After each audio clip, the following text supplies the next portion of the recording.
Thanks very much, Madam President. I will be voting aye, but I do want to weigh in on the conversation surrounding ABC reform and SLA reform.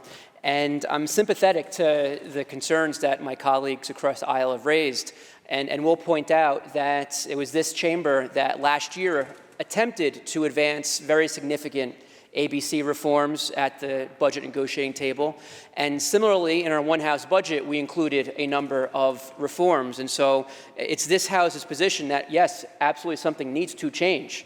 As chair of IGO, which handles a lot of ABC law, I can say with a high degree of confidence that the SLA is perhaps the most unaccountable, unresponsive, derelict in their duties agency or authority in all of New York. It is astonishing and really reprehensible that they are so unresponsive to our constituents, that it does take 9 months, 10 months, 11 months to process applications, and meanwhile, those constituent businesses have to renew and pay these fees associated with temporary licenses.